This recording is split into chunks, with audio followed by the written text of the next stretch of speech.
Métanoïa, l'ange de la transformation, par l'estimé pasteur Kelate Hypothé, leader fondateur des églises ambassades, Impact Divin AID.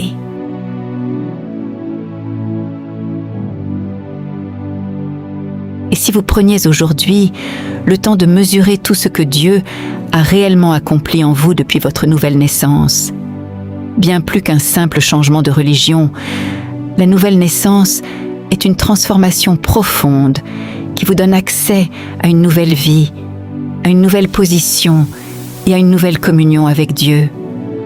En ce mercredi 26 août 2026, Métanoïa vous invite à redécouvrir ces réalités glorieuses afin que vous ne viviez plus comme quelqu'un qui ignore les richesses spirituelles dont il dispose en Christ. Notre méditation porte aujourd'hui sur le thème « Les merveilles de la nouvelle naissance ».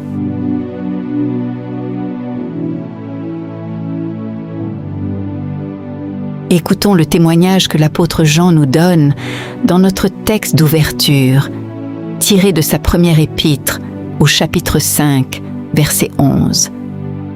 Et voici ce témoignage, c'est que Dieu nous a donné la vie éternelle et que cette vie est dans son Fils.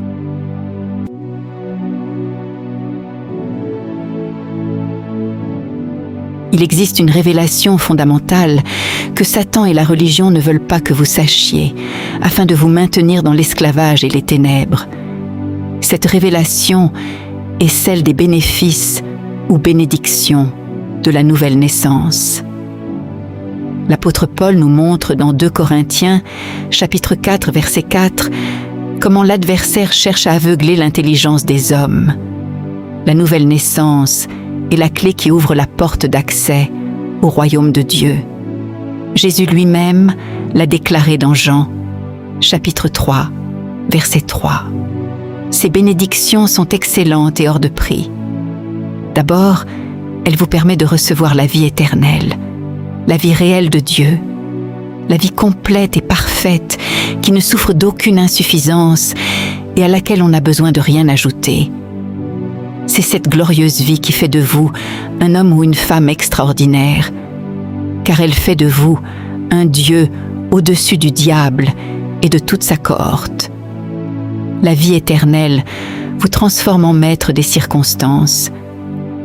Elle vous fait passer du monde des victimes au monde des vainqueurs, du royaume des esclaves à celui des rois. C'est ce que nous voyons notamment dans Apocalypse, chapitre 5, versets 9 et 10. Retenez ceci et attachez-vous-y fermement. La nouvelle naissance fait de vous un possesseur et un transmetteur de la vie éternelle pendant que vous marchez, courez et voyagez sur la terre. C'est ce que l'apôtre Jean nous atteste dans sa première épître, au chapitre 5, versets 11 et 12. Et voici ce témoignage, c'est que Dieu nous a donné la vie éternelle et que cette vie est dans son Fils. Celui qui a le Fils a la vie. Celui qui n'a pas le Fils de Dieu n'a pas la vie. Ensuite, la nouvelle naissance est la porte ouverte pour laisser entrer le don de la justice. Écoutons ce que nous enseigne l'apôtre Paul dans Romains, chapitre 5, versets 18 et 19.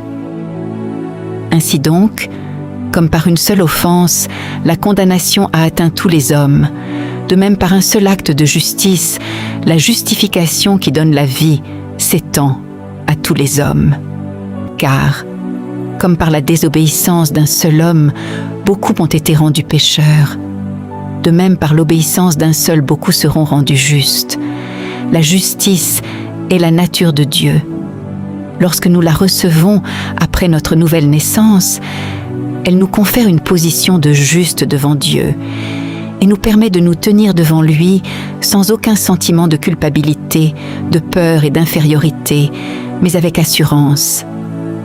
L'auteur de l'Épître aux Hébreux nous invite justement à nous approcher avec assurance du trône de la grâce, dans Hébreux, chapitre 4, verset 16. En plus, la justice de Dieu en nous nous rend capables de vivre une vie juste, au-dessus du péché, et de produire les fruits de la justice. Le prophète Ésaïe nous le rappelle dans Ésaïe, chapitre 32, verset 17. « L'œuvre de la justice sera la paix, et le fruit de la justice, le repos et la sécurité, pour toujours. » Enfin, la troisième merveille de la nouvelle naissance, c'est la communion avec Dieu. Ce que l'adversaire redoute plus que toute chose, c'est la communion de tout homme avec Dieu. Mais gloire soit rendue à Dieu pour Jésus-Christ, qui nous a réconciliés avec Dieu par son précieux sang. Paul nous en parle dans Romains, chapitre 5, verset 9.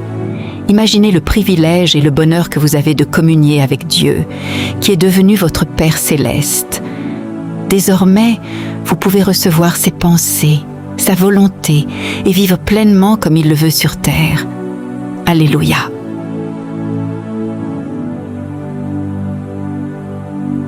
Prenons maintenant quelques instants pour déclarer avec foi ce que la parole de Dieu dit de nous. J'ai la vie éternelle pleinement en moi et je la transporte partout. J'ai la justice de Dieu dans mon esprit recréé et je porte d'abondants fruits de la justice partout. Ma communion est avec Dieu et Jésus-Christ, mon Seigneur, en tout temps. Amen.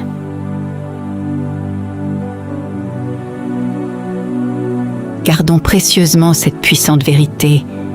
Naître de nouveau, c'est devenir possesseur de la vie éternelle. Si vous souhaitez prolonger cette réflexion après notre écoute, méditez ces 3 passages. Jean, chapitre 3, verset 16. Romains, chapitre 5, verset 17. Et Jean, chapitre 17, verset 21.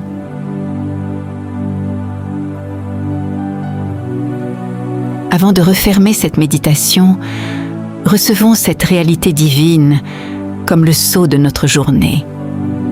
La nouvelle naissance ne vous ajoute pas une chose, elle fait de vous la demeure de Dieu.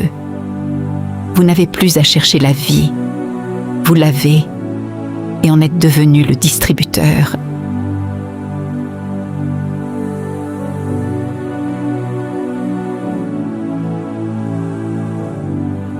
Si vous n'êtes pas encore né de nouveau, nous aimerions vous donner l'opportunité de faire de Jésus-Christ le Seigneur de votre vie. Priez maintenant avec nous de tout votre cœur. Ô Seigneur Dieu, je crois de tout mon cœur en Jésus-Christ, Fils du Dieu vivant. Je crois qu'il est mort pour moi et que Dieu l'a ressuscité des morts. Je crois qu'il est vivant aujourd'hui.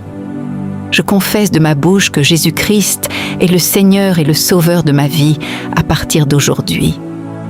Par lui et en son nom, j'ai la vie éternelle.